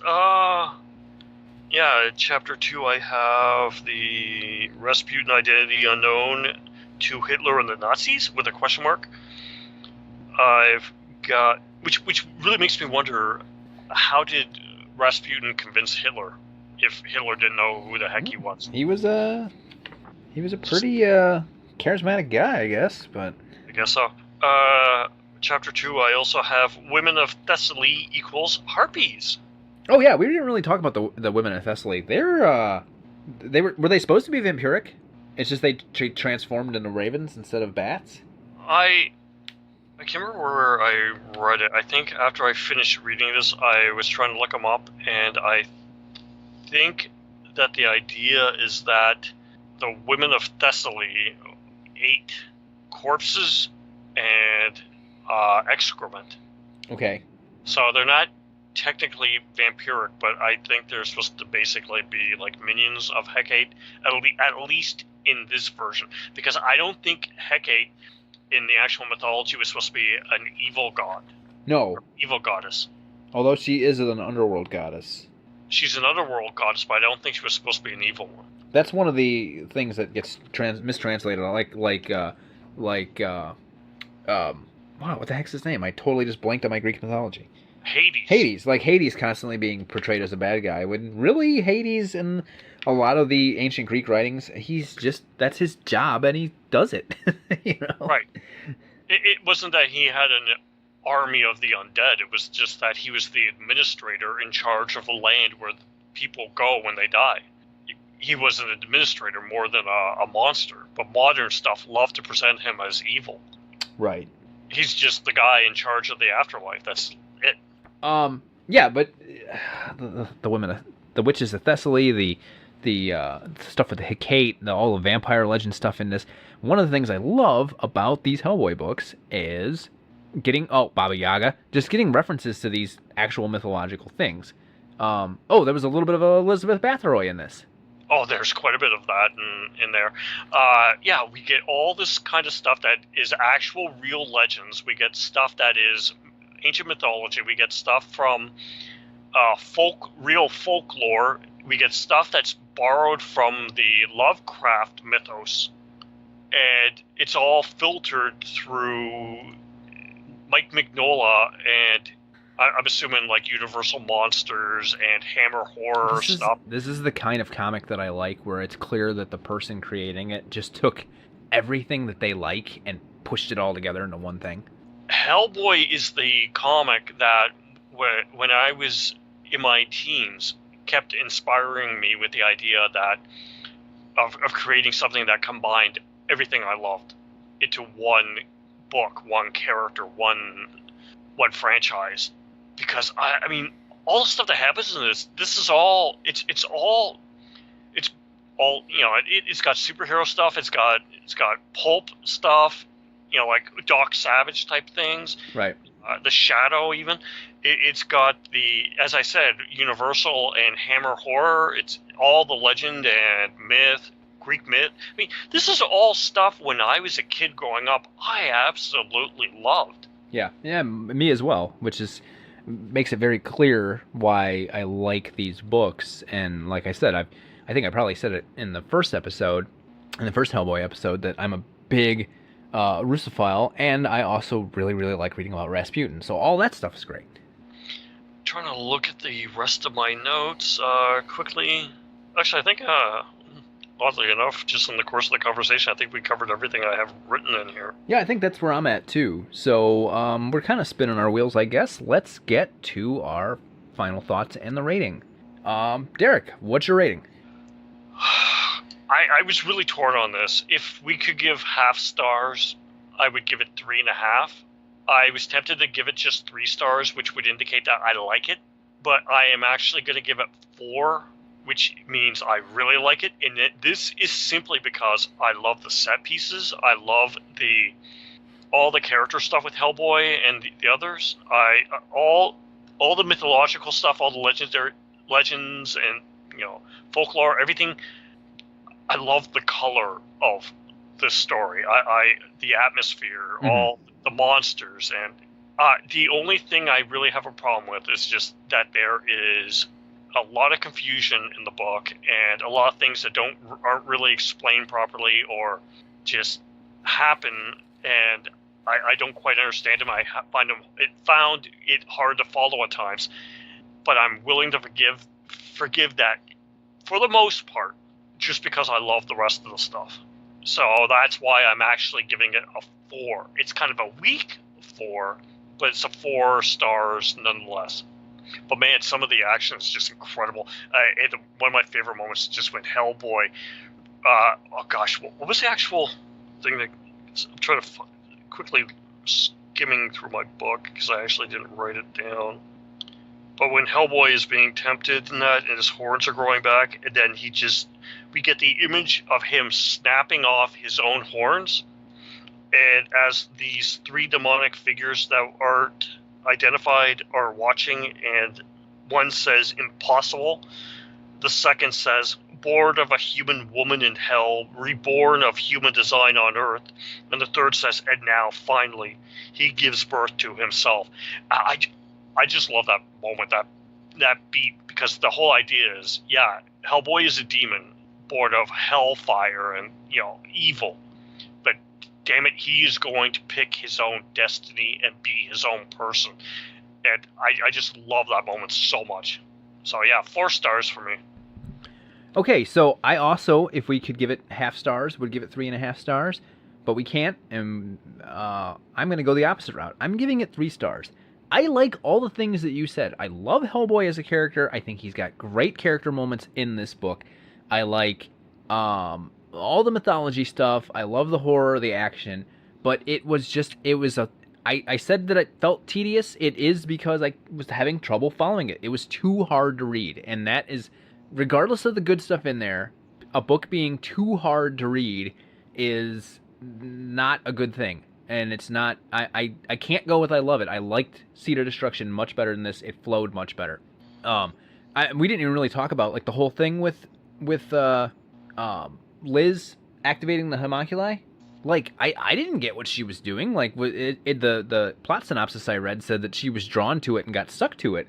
I kind of read it like she was almost going rogue and was turning against the team. I know that's not the case, but that's kind of how it played out. Yeah, the whole thing, it's just a lot of moments that just aren't really clear. And my one hope as we go forward and we start reading more and more of the Mignola Hellboy stuff, that he'll improve as a storyteller and things will be much more clear as we go on. I hope so, because I want to enjoy reading the rest of these for the show. So I'm kind of thinking, so if you didn't catch it, 3 stars is what I'm settling on. I kind of am wondering, because we did end up both getting the omnibus, and like I said, originally we did this one because it was the second trade, but now we have other stuff spliced into it that's chronologically before and afterwards. I'm kind of thinking, and this is just a general discussion here, the next time we visit Hellboy, maybe we just read the 3 short stories that are left in this book so that we finished off volume 1 of the omnibus before moving on to anything else, and then take it chronologically from there. I was actually thinking about doing suggesting that myself. I'm not sure about the final story. I don't know how long it is, but there's 3 short stories left in this book that we haven't covered. No, I know that they are The Wolves of St. August, The Chained Coffin. Both of those are fairly short. The Chained Coffin's actually only like 9 pages, I think. Right. But Almost Colossus, I think, is like 50. I'm not sure. But yeah, maybe we'll just do all 3 of them in one go. Or we can do the first 2 and then do Almost Colossus as the next episode. Sounds good to me. We got plenty of Hellboy material to cover. So yeah. Because we're not even talking about the short story collections right now. Gosh. We're just dealing with the omnibus as the main stuff. Yeah, because I have volume 1 and 2 of the omnibus, and I have volume 1 of the complete short stories. I'm hoping to get the rest. I have volume 1, 2, and 3 of the omnibus. I have volume 4 on order. I have not started picking up the short. Both of the short story ones are out. I have not started picking them up yet. I wanted to get the main stuff done first. All right, so the usual outro stuff. You know where to find us. Derek and Matt Love Comics. Send us some Email derekandmattlovecomics@gmail.com.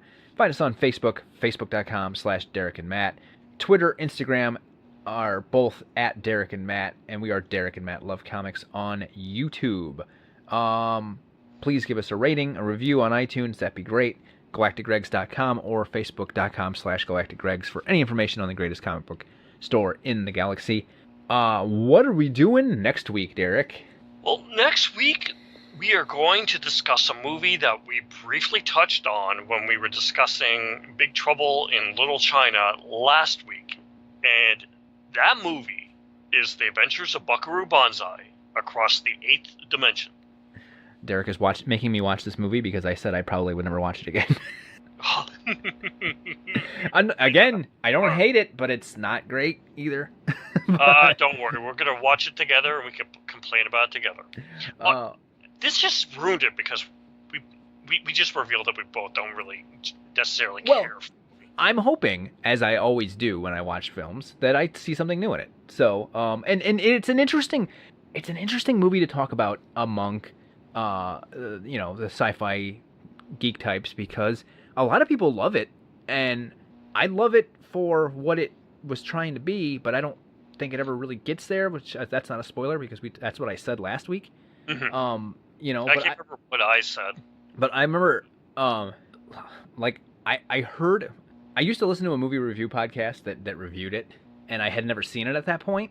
And then, I knew that I always wanted to see it, but I just went ahead and listened to the review anyway, and the review really made me want to see it, and then I watched it, and I was like, the problem to me was that the guy doing the review told it much better than the movie did.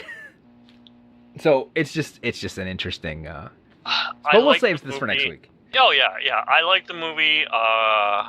There are certain things in it that I love, but the movie does meander a lot. But I like to say it's Doc Savage crossed with Doctor Who, but American. And I do dig that. No, yeah, there's a lot to like. So we'll get to all that. Music for this episode is Hero Theme and Adventure Meme by Kevin MacLeod at Incompetech.com. Licensed under Creative Commons by Attribution 3.0 license. Derek, any last words? Oh, I'm going to be sore in the morning. Fighting monsters is how I keep my girlish figure.